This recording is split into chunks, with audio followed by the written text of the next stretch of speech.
The Essentials of Prayer by E.M. Bounds, Chapter 4. Prayer, Praise, and Thanksgiving. Prayer, praise, and thanksgiving all go in company. A close relationship exists between them. Praise and thanksgiving are so near alike that it is not easy to distinguish between them and define them separately. The Scriptures join these three things together.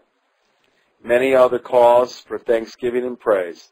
The Psalms are filled with many songs of praise and hymns of thanksgiving, all pointing back to the result of prayer. Thanksgiving includes gratitude.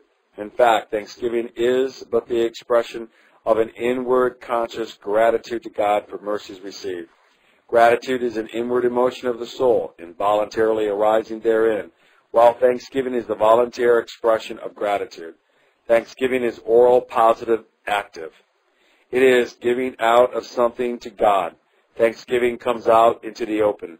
Gratitude is secret, silent, negative, passive, not showing its being till expressed in praise and thanksgiving. Gratitude is felt in the heart. Thanksgiving is the expression of that inward feeling. Thanksgiving is just what the word itself signifies, the giving of thanks to God. It is giving something to God in words which we feel at heart for blessings received. Gratitude arises from the contemplation of the goodness of God. It is bred by serious meditation on what God has done for us. Both gratitude and thanksgiving point to and have to do with God and His mercies. The heart is graciously grateful to God. The soul gives expressions to that heartfelt gratitude to God in words or actions. Gratitude is born of meditation on God's grace and mercy. Quote, "The Lord hath done great things for us, whereof we are glad," unquote. Herein we see the value of serious meditation. Quote, "My meditation of Him shall be sweet," unquote. Praise begotten by gratitude and conscious obligation to God for mercies given. As we think of mercies past, the heart is inwardly moved to gratitude.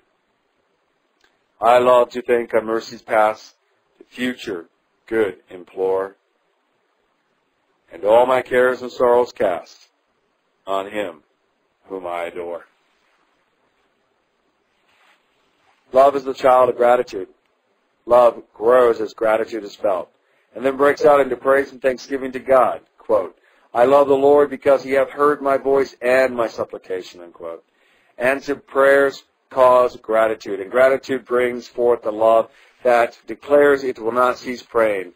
Quote, "Because He hath inclined His ear unto me, therefore will I call upon Him as long as I live," unquote. Gratitude and love move to larger and increased praying. Paul appeals to the Romans to dedicate themselves wholly to God. A living sacrifice and a constraining motive is the mercies of God. Quote, "I beseech you therefore, brethren, by the mercies of God, that you present your bodies a living sacrifice, holy, acceptable unto God, which is your reasonable service." Consideration of God's mercies not only begets gratitude, but induces a large consecration to God of all we have and are, so that prayer, giving, and consecration are all linked together inseparably. Gratitude and thanksgiving always looks back at the past, though it may also take in the present. But prayer always looks to the future. Thanksgiving deals with things already received. Prayer deals with things declared, asked for, and expected. Prayer turns to gratitude and praise when the things asked for have been granted by God. As prayer brings things to us which begets gratitude and thanksgiving, so praise and gratitude promotes prayer and induces more praying and better praying.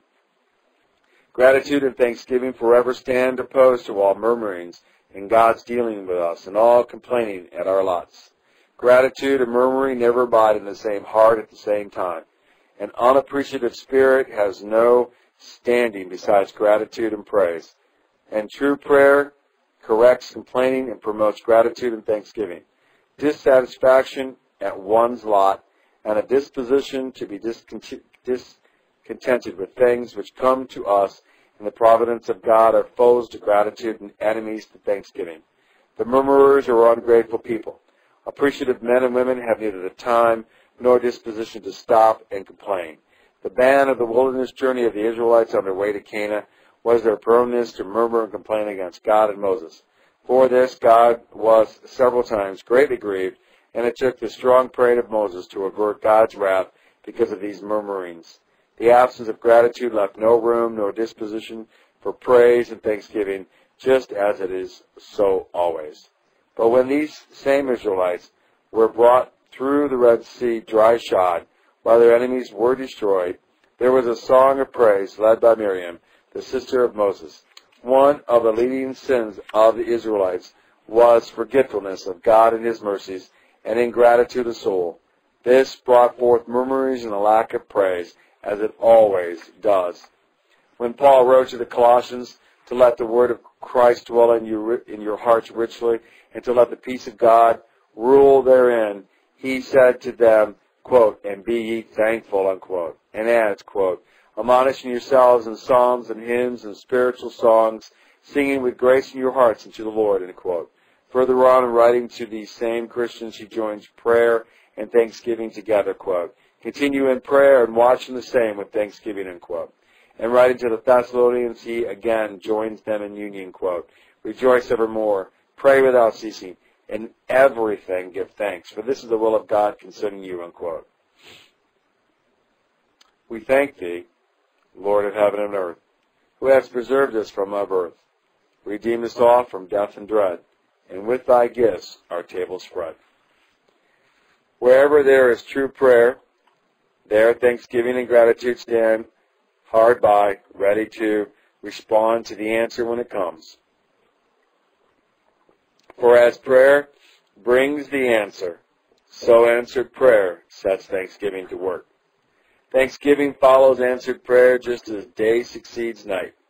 True prayer and gratitude lead to full consecration, and consecration leads to more prayer and better praying. A consecrated life is both a prayer life and a thanksgiving life. The spirit of praise was once the boast of the primitive church. This spirit abode on the tabernacle of those early Christians, as a cloud of glory out of which God shines and spoke. It filled their temple with a perfume of costly and flaming incense. That this spirit of praise is sadly deficient in our present-day congregations must be evident to every careful observer. That it is a mighty force in projecting the gospel, and its body of vital forces must be equally evident. To restore the spirit of praise to our congregations should be one of the main points with every true pastor. The normal state of the church is set forth in the declaration made to God in Psalm 65, quote, Praise waited for thee, O Lord, and unto thee shall the vow be performed, unquote. Praise is so distinctly and definitely wedded to prayer, so inseparably joined that they cannot be divorced. Praise is dependent on prayer for its full volume and its sweetest melody. Singing is one method of praise, not the highest, it is true, but it is ordinary and usual form. The singing service in our churches has much to do with praise, for according to the character of the singing will be the genuineness or the measure of praise. The singing may be so directed as to have in it elements which deprave and debauch prayer. It may be so directed as to drive away everything like thanksgiving and praise. Much of the modern singing in our churches is entirely foreign to anything like hearty, sincere praise to God. The spirit of prayer and of true praise go hand in hand. Both are often entirely dissipated by the flippant, thoughtless, light singing of our congregation. Much of the singing lacks serious thought and is devoid of everything like a devotional spirit. Its lustness and sparkle may not only dissipate all the essential features of worship, but may substitute the flesh for the spirit. Giving thanks is the very life of prayer. It is its fragrance and music, its poetry and its crown. Prayer brings the desired answer, breaks out into praise and thanksgiving, so that whatever interferes with and injures the spirit of prayer necessarily hurts and dissipates the spirit of praise. The heart must have in it the grace of prayer to sing the praise of God. Spiritual singing is not to be done by musical talent or taste, but by the grace of God in the heart. Nothing helps praise so mightily as a gracious revival of true religion in the church. A conscious presence of God inspires song. The angels and the glorified ones in heaven do not need artistic directors to lead them, or do they care for paid choirs to chime in with their heavenly doxology of praise and worship? They are not dependent on singing schools to teach them the notes in the scale of singing.